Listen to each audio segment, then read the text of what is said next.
ಬಳ್ಳಾರಿಯಲ್ಲಿ ಡಿಕೆಶಿ ಅಕ್ರಮ ಗಣಿಗಾರಿಕೆ ಎಚ್ಡಿಕೆ ಗಂಭೀರವಾದಂತಹ ಆರೋಪ ಮಾಡೋದ್ರ ಜೊತೆಗೆ ಡಿಕೆ ಶಿವಕುಮಾರ್ ಅವರ ವಿರುದ್ಧ ಹರಿಹಾಯ್ದಿದ್ದಾರೆ. ಏನ್ ಹೇಳಿದ್ದಾರೆ? ಇವರಿಬ್ಬರ ನಡುವೆ ತುಂಬಾ ದಿನಗಳಿಂದ ಡಿಸಿಎಂ ಡಿಕೆ ಶಿವಕುಮಾರ್ ಕೇಂದ್ರ ಸಚಿವ ಕುಮಾರಸ್ವಾಮಿ ಅವರ ನಡುವೆ ಬಹುದಿನಗಳಿಂದ ಒಂದು ರೀತಿಯಾದಂತಹ ಜಟಾಪಟಿ ಅನ್ನೋದು ನಡೀತಾನೆ ಇದೆ. ಅವ್ರ ಮೇಲೆ ಇವ್ರ ಮೇಲೆ ಅವರು ಆರೋಪಗಳ ಜೊತೆಗೆ ವೈಯಕ್ತಿಕವಾಗಿಯೂ ಕೂಡ ಒಂದಷ್ಟು ಕಾಮೆಂಟ್ಗಳನ್ನು ಮಾಡ್ಕೊಳ್ತಾ ಇದ್ದಾರೆ. ಈಗ ಮತ್ತೊಮ್ಮೆ ಕೇಂದ್ರ ಸಚಿವರು ಡಿಸಿಎಂ ಡಿಕೆ ಶಿವಕುಮಾರ್ ಅವರ ವಿರುದ್ಧ ಹರಿಹಾಯ್ದಿದ್ದಾರೆ. ಇಬ್ಬರು ಕೂಡ ಒಕ್ಕಲಿಗ ಸಮುದಾಯದ ಪ್ರಬಲ ನಾಯಕ. ಇಬ್ಬರು ನಡುವೆ ಇದೀಗ ಎಲ್ಲವೂ ಸರಿಯಲ್ಲ, ಹಾವು ಮುಂಗ್ಸಿ ಆಗ್ಬಿಟ್ಟಿದ್ದಾರೆ. ಈಗ ಏನ್ ಹೇಳಿದ್ದಾರೆ ಅಂತ ನಾವು ನೋಡೋದಾದ್ರೆ, ಈ ಅಕ್ರಮದ ಬಗ್ಗೆ ಟನ್ ಗಟ್ಟಲೆ ದಾಖಲೆ ಇದೆ ಅಂತ ಹೇಳಿದ್ದಾರೆ.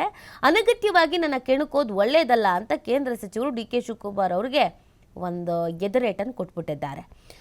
ಬಳ್ಳಾರಿಯಲ್ಲಿ ಉಪಮುಖ್ಯಮಂತ್ರಿ ಡಿಕೆ ಶಿವಕುಮಾರ್ ಅಕ್ರಮ ಗಣಿಗಾರಿಕೆ ಮಾಡಿರೋ ಬಗ್ಗೆ ನನ್ನ ಬಳಿ ಟನ್ ಗಟ್ಟಲೆ ದಾಖಲೆಗಳಿದ್ದು ಅನಗತ್ಯವಾಗಿ ನನ್ನನ್ನು ಕೆಣಕೋದು ಒಳ್ಳೆಯದಲ್ಲ ಅಂತ ಕೇಂದ್ರ ಬೃಹತ್ ಕೈಗಾರಿಕಾ ಸಚಿವ ಎಚ್ ಡಿ ಕುಮಾರಸ್ವಾಮಿ ಎಚ್ಚರಿಕೆ ನೀಡಿದ್ದಾರೆ.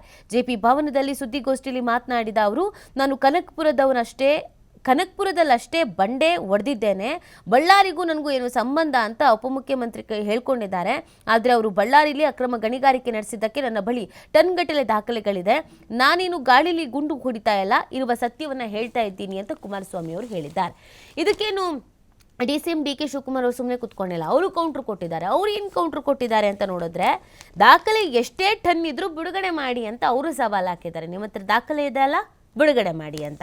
ಸೊ ಮುಂದುವರೆದು ಕುಮಾರಸ್ವಾಮಿಗೆಲ್ಲ ಹೆದರುವ ಮಗ ನಾನಲ್ಲ ಅಂತ ಡಿಸಿಎಂ ಹೇಳಿದ್ದಾರೆ. ಅವರು ಏನು ಮಾಡ್ತಿದ್ದಾರೆ ಅಂತ ನನಗೂ ಗೊತ್ತಿದೆ ಅಂತ ಇವರು ಹೇಳಿದ್ದಾರೆ. ನನ್ನ ವ್ಯವಹಾರಗಳ ದಾಖಲೆಗಳಿದ್ರೆ ಕೇಂದ್ರ ಸಚಿವ ಎಚ್ ಡಿ ಕುಮಾರಸ್ವಾಮಿ ಅವರು ಬಿಡುಗಡೆ ಮಾಡಲಿ. ಈ ಕುಮಾರಸ್ವಾಮಿ ಅಂತವರಿಗೆಲ್ಲ ಹೆದರುವ ಮಗ ನಾನಲ್ಲ ಅಂತ ಉಪಮುಖ್ಯಮಂತ್ರಿ ಡಿಕೆ ಶಿವಕುಮಾರ್ ಅವರು ಸವಾಲು ಹಾಕಿದ್ದಾರೆ. ಅಕ್ರಮ ಗಣಿಗಾರಿಕೆ ಸಂಬಂಧಿಸಿ ಎಚ್ ಡಿ ಕುಮಾರಸ್ವಾಮಿ ಮಾಡಿರುವಂತಹ ಆರೋಪಕ್ಕೆ ವಿಧಾನಸೌಧದಲ್ಲಿ ಸುದ್ದಿಗಾರರ ಜೊತೆ ಮಾತನಾಡಿದ ಡಿಕೆ ಶಿವಕುಮಾರ್ ಅವರು, ನನ್ನ ವ್ಯವಹಾರ ದಾಖಲೆಗಳು ಅವ್ರ ಬಳಿ ಇದ್ರೆ ಬಿಡುಗಡೆ ಮಾಡಲಿ ಅಂತ ಹೇಳಿದ್ದಾರೆ. ಟನ್ನಷ್ಟೇ ಅಲ್ಲ, ಭೂಲೋಕ ಎಷ್ಟಿದೆಯೋ ಅಷ್ಟೂ ದಾಖಲೆಗಳು ಬಿಡುಗಡೆ ಮಾಡಲಿ. ಅವ್ರು ಏನು ಮಾಡ್ತಿದ್ದಾರೆ ಎಂಬುದು ನನಗೆ ಚೆನ್ನಾಗಿ ಗೊತ್ತಿದೆ ಅಂತ ಹೇಳಿದ್ದಾರೆ. ಸೊ ಅಲ್ಲಿಗೆ ಇಬ್ಬರು ನಾಯಕರು, ನನ್ನ ಹತ್ರ ದಾಖಲೆ ಇದೆ ಅಂತ ಒಬ್ಬರು, ದಾಖಲೆ ಇದ್ರೆ ಬಿಡುಗಡೆ ಮಾಡಿ ಅಂತ ಇನ್ನೊಬ್ರು ಹರಿಹಾಯ್ದಿದ್ದಾರೆ.